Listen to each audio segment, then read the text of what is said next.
Okay, so we left off looking at this pinch, and I forget who it was that asked to see beans, but we were looking at this pinch taking place in these bands, at least from the regular ocean moving average at the weekly level. Anyway, we're pinching down on the moving average, and we've already looked at this tool called the SD bandwidth to express the degree of pinch that is occurring. That is, in a single line plot here, we're expressing the vertical distance between the lower and upper bands. And we've got inputs that have set this to be the regular moving average instead of the fast moving average, but we could just as easily set it to calculate that one as well. Now, do you normally recommend using both the regular and the fast, even on wide time frames? Sure. There's information to be gleaned. Here was a situation right in here, the middle of the chart, early 2003, where we can see that the regular ocean moving average bands are very tightly pinched, but so are the fast bands.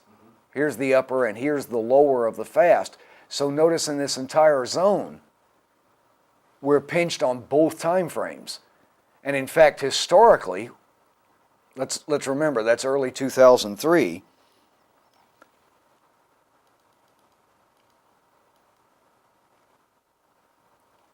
And we can see how significant that pinch was right here. Now that's on the, let me point out what I'm doing in the two subgraphs, because there is a difference in this. There is an input for this bandwidth, and it would apply in a case like this because there has been so much price movement. You know, we're talking about a move here from a close of 230 to a close in the 9s, wasn't it? 896 is, I think, is as high as we got in this chart.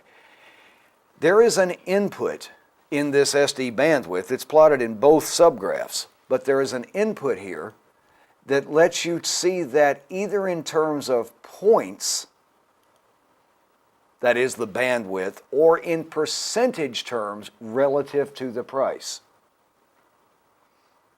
Jimmy would probably have preferred that be in logs, but I think the average person is going to understand the percentages a little bit easier.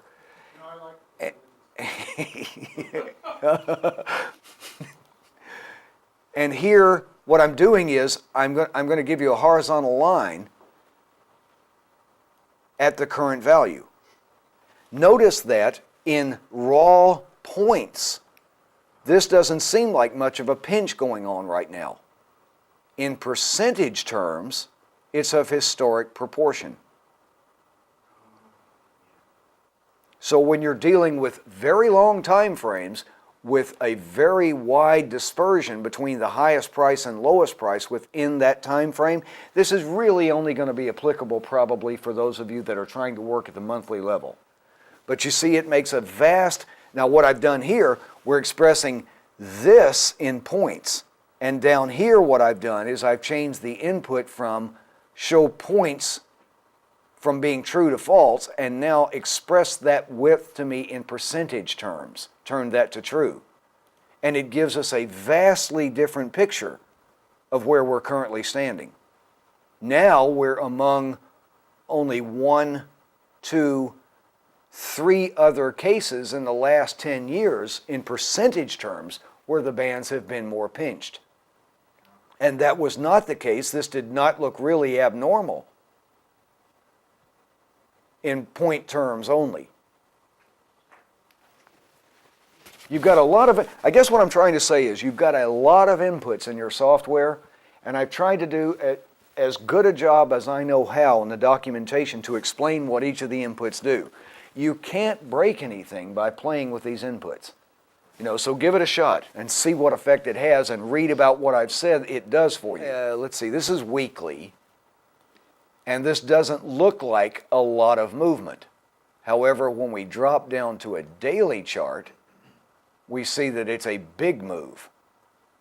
And in terms of prices, we've moved from a high of this little low bar right here of about 509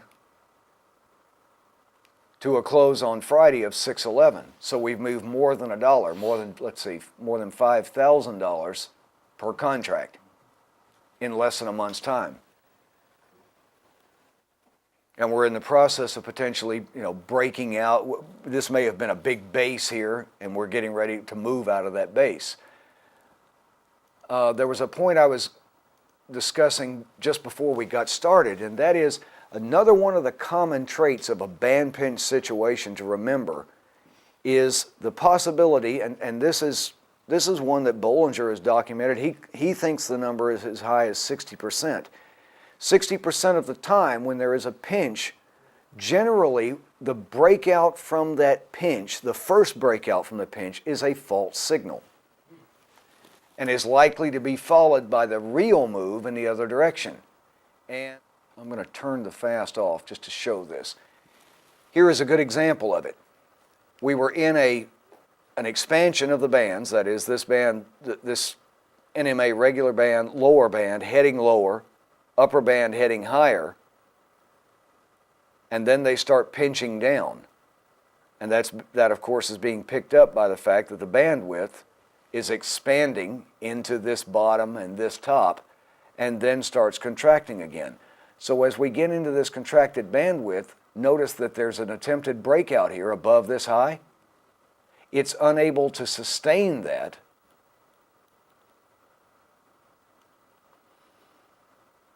This is a daily chart. It's unable to sustain that, and in fact collapses and closes almost on the low of the day. That's a pretty good sign that this is one of those situations in this band pinch where you've got a false breakout in one direction, traps everyone, and then the market is free to collapse. This situation of challenging an old high or an old low has been written about for probably 50 or 60 years and is a really valid concept. Basically, the floor is able to push a market around very short term. Long term, of course, that's impossible, but in the short term, a market can be pushed around. And it's important to the big money to know whether or not a top or bottom is likely to hold, and start learning to pay attention to these challenges of old pivot highs and old pivot lows to see whether they're able to hold those things, because very often those are tip-offs at major turning points. This was one of those. Here is almost the identical pattern that occurred here, right here. The only difference was we weren't at an upper band, in this case here. But we made a challenge.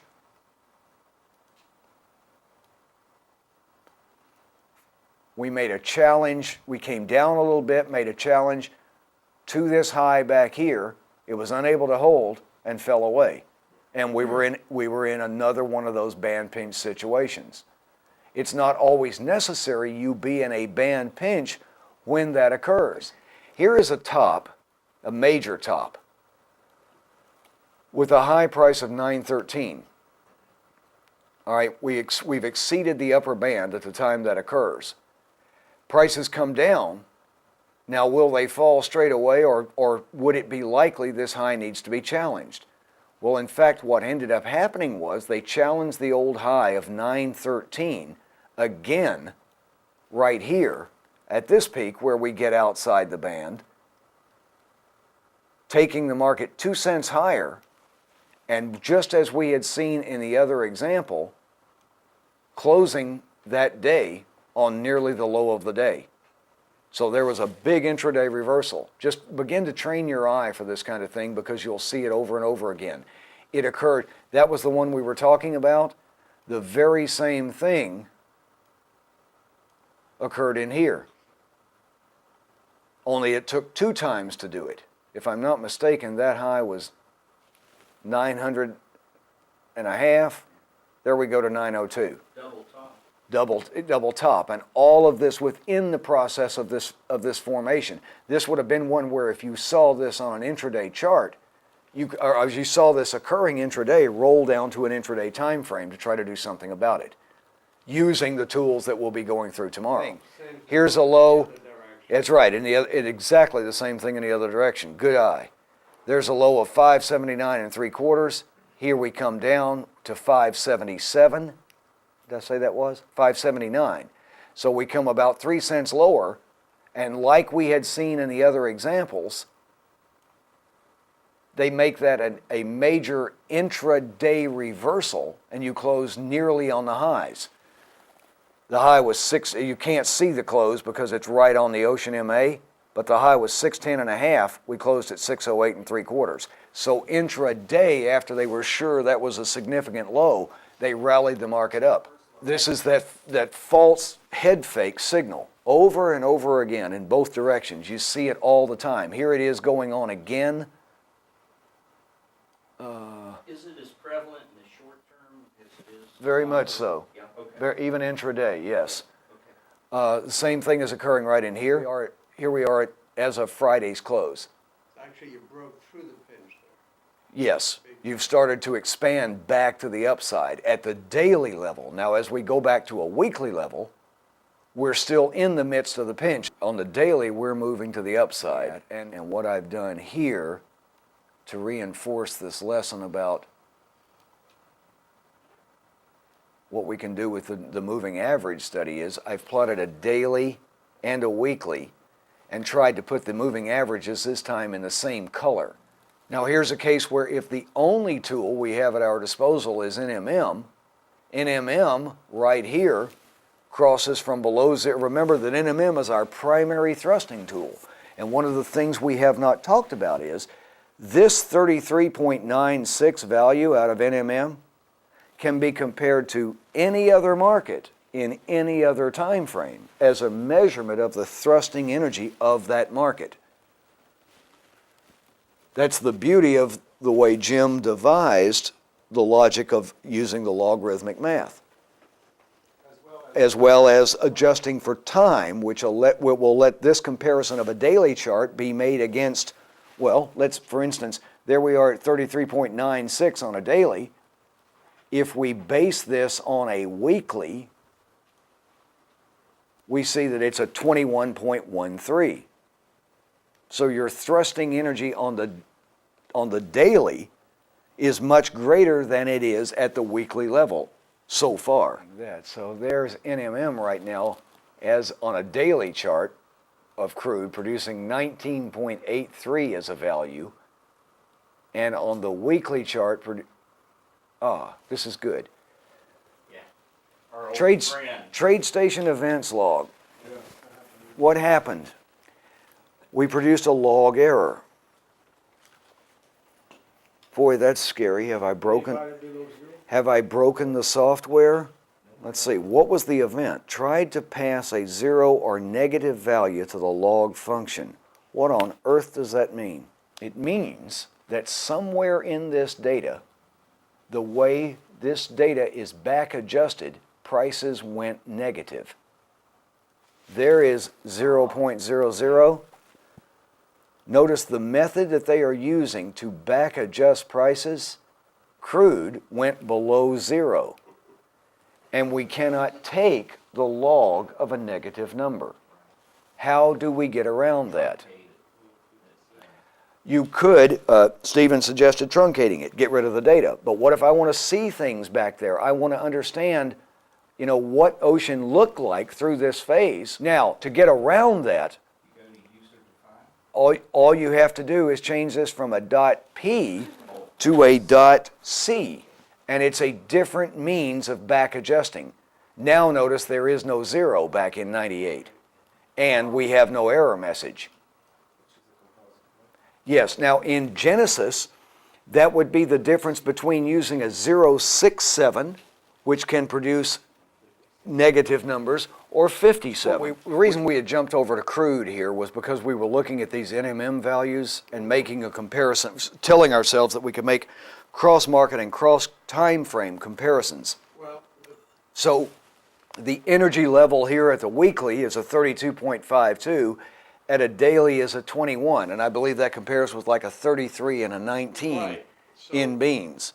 What would that mean to you? That basically They're very similar, even though the appearance and formation of the market is different. I think it's time to introduce one of the last of the building block tools, which is NMS.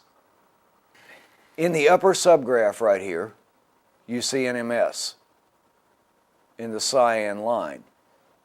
In the lower subgraph, you see NMM. And you see that by and large, their shape and appearance is very, very similar. Right? You see crossovers at generally the same type places. This happened to be, I know, a crossover. This is one of the virtues of the standard deviation plot. When I see this sawtooth in the standard deviation, that doesn't necessarily look like it crossed the zero line. But I know by the fact that the standard deviation has jumped to its positive value there, it's discontinuous here with that sawtooth, I know that must have been a positive value. So we see that NMM was carrying a -6 on the bar prior, and on that bar had a positive 0.2 and immediately turns back to the negative. That's just one of the benefits of having that plot in there. NMS is not just a smooth version of NMM. It's arrived at in a wholly different mathematical formula without introducing lag and in a smoother fashion than NMM, which makes it perfectly adapted for application of a set of ocean moving averages to it. All right, so what we're doing here is we're plotting NMS as the cyan line, and we're plotting the fast ocean moving average in green, and I'm just plotting for color contrast the regular ocean moving average of NMS in white. And a couple of things to point out, because NMS is inherently a little smoother, it tends to not have these one-bar crossovers of the MA that make it hard to understand. So I notice immediately, and I didn't really set this up, I think somebody else was asking about soybeans, but here's a good case where I've got, notice what's happening. I've got the band pinch going on. If we were just attempting to analyze prices here without our primary tools, in other words, with one arm tied behind our back, because we've not got access to the main tools that we'll be working with tomorrow. Notice how the NMA is pinching down in this zone right here. And the ranges of the bars get entirely outside the lower band. That's very unusual, and it's a market driving into an important top or bottom, depending on the position that it's in, when the entire range of the bar gets outside the band. In fact, a piece of advice that I offer is that, and I think, Gary, you and I have talked about this, if I were short this market for any reason, I'm so concerned about the overextension of this move because the ranges are all outside the lower band that I'm going to tighten my stop up to the high of each successive bar if I'm short. So I would be stopped out right here. If I'm short basis and ocean trade, I would want to be out of that trade right here because my expectation is that the low is in place. Anyway, we make it into a low here. What I immediately glean from this is NMS is picking up the support of not one but both of its ocean moving averages at the time that is occurring. Notice how NMS is now finding support at both the fast and regular ocean moving average. And for those of you that follow divergence, though it's subjective and you'll not be able to time it, notice how we've driven to successive lower lows in price. But with NMS, another one of our thrusting agents telling us that this market is getting stronger, not weaker, into these lows. Not only are they sitting on top of each other here, they are both flat. And Gary, that's one you and I have talked about. It's not only the fact they're on top of each other, but also flat that is of significance. So NMS finds support there, and that proves to be, let's see, am I already zoomed out? That proves to be the bottom. And it'll become apparent tomorrow when we start looking at NMC why I like to see NMS relative to its moving averages in the right location when we're getting a setup here. Because what can often happen is we can have a truncated profit potential because support or resistance from NMS and its MAs, this is at a daily, let's try a weekly. See if I can see one immediately. That's a good one right here.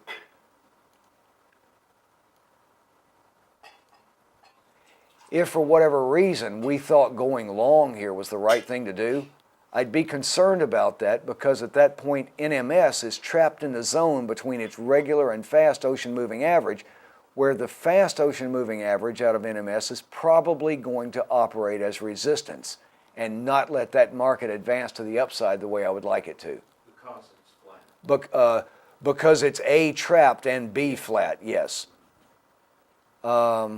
See, at the point here, if we were looking for a buy signal, it's cleared both of them. Though not cleared zero, it's cleared both MAs. If I were looking for a sell right in here, it's cleared both the MAs and is free to collapse as far as, this is the ideal setup for a short trade, as would this be, as opposed to this one for a buy because you're trapped by the overhead resistance here. Okay, here's the coffee market. This is at a weekly level. Yeah, see, this is another one of those setups that we've got taking place where NMS is finding its support at the ocean MAs. Let's see what a monthly looks like. So we're starting to get the same thing here. As prices really for the last 2 years off of the monthly chart were slowly grinding their way lower. See what NMS has been doing? Slowly but surely creeping up. Finally, with NMS crossing from below, and this is significant, NMS crossing from below to above zero, that's this horizontal line right here. At the same time, prices managed to cut above the ocean moving average on the monthly chart. So prices cut above the ocean moving average, NMS crosses from below to above zero for really the first time other than one single month where it made a tiny little excursion above, but that's the first time since mid-1999 that NMS has managed to get above zero and that prices have managed to close above the ocean moving average on a monthly chart. Band pinch, flat ocean MA, false breakout to the upside, followed by the smash. Same pattern over and over again. There's a monthly Yahoo. How's that for a chart? Yeah, it's monthly's a bit nasty. We roll to a weekly. Notice here how this standard deviation calculation can often call tops for you, tops or bottoms, quite well. And you drive on to a new high in price, but NMS is telling you the energy is weak. Eventually, this market is going to succumb to that. In an ideal world, NMS would have found resistance right at these two MAs. It managed to squeak above it.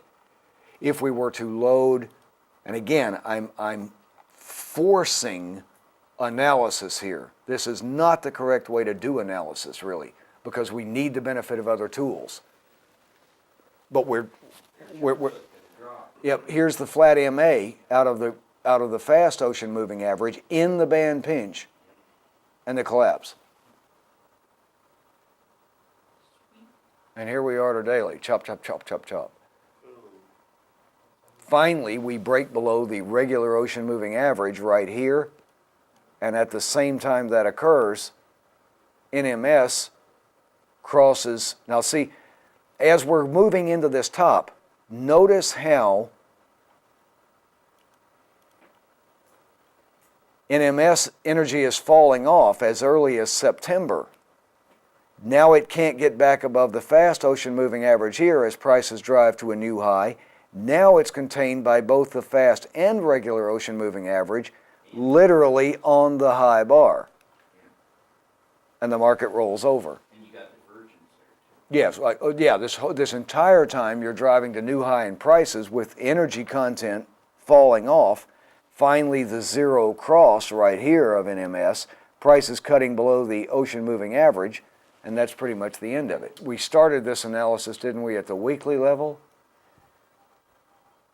That's where I said I would like to have seen that above, and by the week of December 17th, we've dropped back down below. Again, this is not a timing tool.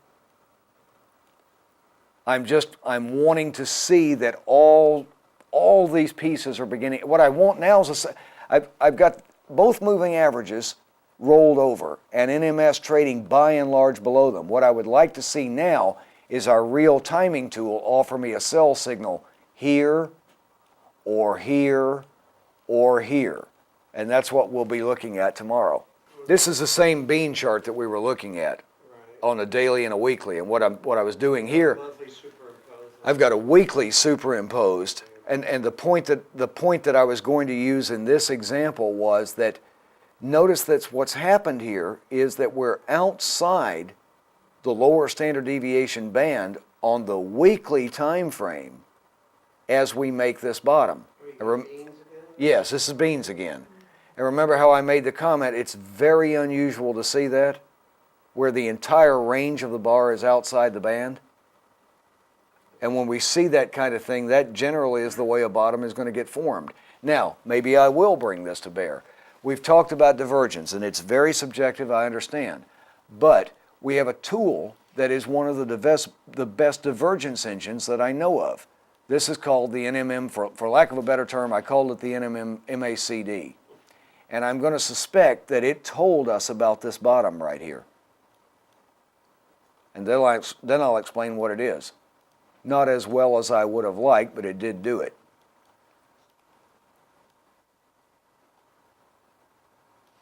That's carrying a negative 9.78. This is carrying a negative 9.33. And what this MACD tool down here is doing is, rather than, it's an NMM, but it's measuring the distance between the regular ocean moving average of NMM and NMM itself. And between this and the ROC tool that we will be using tomorrow with NMC, I think you'll find that these are quite helpful for setups. Does it make sense? Do you see how we're just driving towards building blocks at this point? I mean, you've got so many potential markets and time frames to trade. How many of you actually spend a lot of time drilling through multiple time frames when you're studying? I do. Your ability to do that is going to be really important when you start to apply these ocean tools. Okay, notice this. Your understanding of what gold is doing here is radically different in the context of that chart right there, isn't it? Yeah. Doesn't look like much more than a counter trend reaction at a monthly level. At the weekly level, it looks much more positive, doesn't it? All right, so now we're starting to see some containment here. I'm using a single tool. And when we come to a daily analysis, so this was that was kind of that ping pong situation that I talked about. Okay, there's silver to daily. You know, the thing that I'm watching here is that I know I'm overblown right here, Yeah. but the energy never comes back to meet it. And you got divergence there. Right. The energy never comes back in there. One of the primary timing tools that we use will never produce a signal at a major turn. The boundeds may help you in that place. If this does prove to be the low, NMC will not give you a buy signal until it tells you that the trend is now to the upside and the first counter trend reaction to that has occurred. A safer trade for anyone here is not to try to sell this top, it's to try to sell this one.